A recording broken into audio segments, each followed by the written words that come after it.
It was one of the weeks that I wasn't really hearing from him. And I had been in his bed the week earlier. And we were kind of just trying to lay the groundwork for the upcoming weekend and just trying to gauge. I was just trying to see like what were his plans. But he was not biting and he was being vague. Ladies, we all have been there where you're like, oh, like, what are you doing this weekend? And it's either like, oh, want to hang out on Saturday? Or if it's not that, it's the opposite and there's no in between of like, yeah, I don't know, like, I'll hit you up. Like, I'll let you know. Like, oh, you're never getting hit up.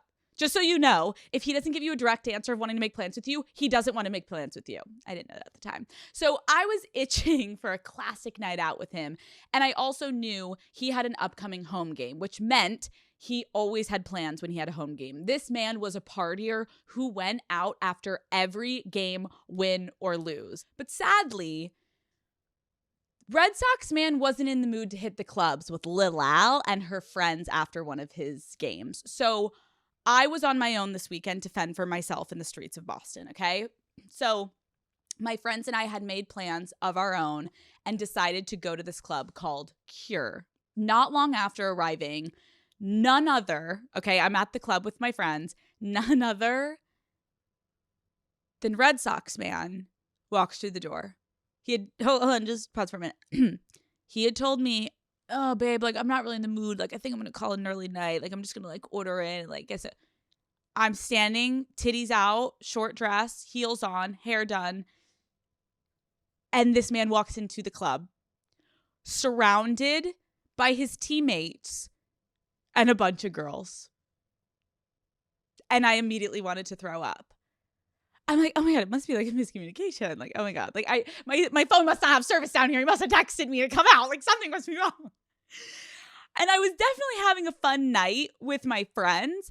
But once he arrived, like obviously that's all I could focus on.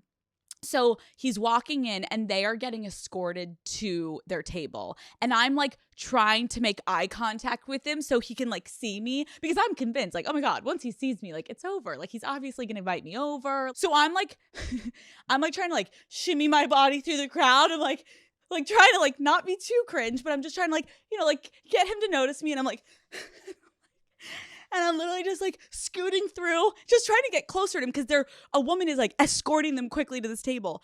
And as I get closer, I like absolutely make eye contact with him. And he clearly wants nothing to do with me and is fully avoiding eye contact. And I realize he's clearly with another girl who oddly looks very similar to me.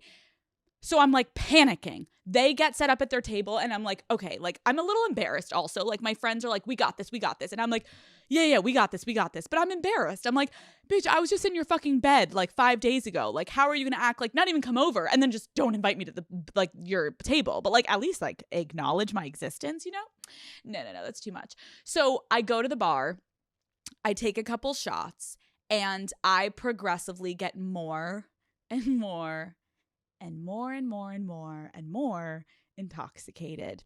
And I get this courage about me, thinking in my drunken state that if I can get him to have one of our deep, classic, honest, vulnerable conversations we always have in bed, and if I push up the titties enough, he's obviously going to leave that girl and he's going to end up with me tonight. It's classic. It's 1 + 1 = 2. Like, done. And that's where the tequila is not our friends, girls. Because if I were thinking rationally, I would have realized the club is probably not the best place to have a conversation with someone. And it's definitely not the right place to have a conversation with someone who has been avoiding you. Okay? Food for thought, girls. Never chase a man in a club. Talk to him the next morning. Red Sox man gets up. And I see him start making his way across the club. And I recognize he's making his way to the bathroom. I am a monster at this point. I have been fiending for this moment. Like, it's at this point probably been an hour, just for context. And so I black out and I focus on my mission. I start to lunge my body towards his body. And my friends are pulling me back saying like, Alex, no, you're going to regret this in the morning. Like, just call him in the fucking morning. And I'm like, absolutely not. we need to talk right now, right here, right now. So I proceed to, please no judgment when I say this, but here we go. I proceed to follow this man into the public men's bathroom of the motherfucking club. I just walk directly in, like no shame. I just strut my little fucking ass in there. Literally, why did a bouncer not tackle me to the fucking ground in that moment? I honestly would have paid him the next fucking day. I just walk right in as if I've got a dick myself, and I'm immediately searching for him. I'm like, oh, where is he? Where is he? And he's in one of the stalls with the door, because all the urinals are filled with other men with their fucking dicks out peeing. And they all look at me the minute I walk in, and I see him go into this stall. And before he has a chance to lock the little door, I shove the stall door open and I call his name, and I'm like, we need to talk. He whips around with his dick in his hand, and he's like fully fucking mortified. And he's like, Alex, what the fuck are you doing? Like, he's so shocked. He's like, he knows I'm a crazy bitch, but this clearly, like, he was like, oh, this bitch is insane. And in that moment, I'm so hurt. I'm like, why are you acting like it's weird that I'm here? Like, why are you acting like I'm shocked? Like, what are you doing? Like, babe, like, we need to have a conversation. Like, babe, of course I came in here and I needed a moment alone with you to reconnect. Like, of course I'll take those tickets for the next home game. Like, calm down. We're back. We're fine. We're fine. Like, it's so fucking sick. It's literally sick.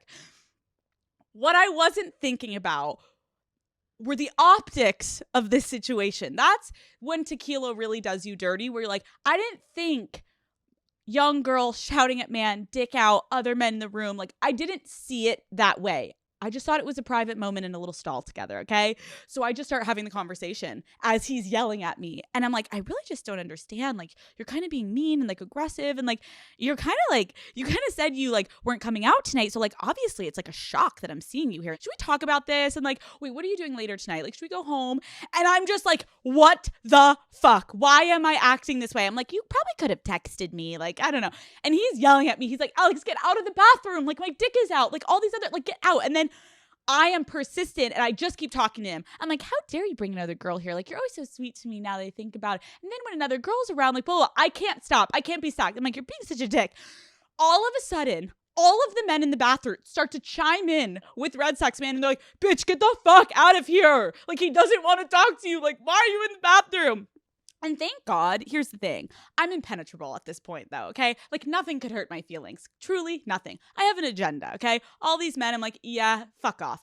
Finally, he zips up his little pants and he escorts me out of the men's bathroom. And he said, I'll talk to you later. Alex, go home.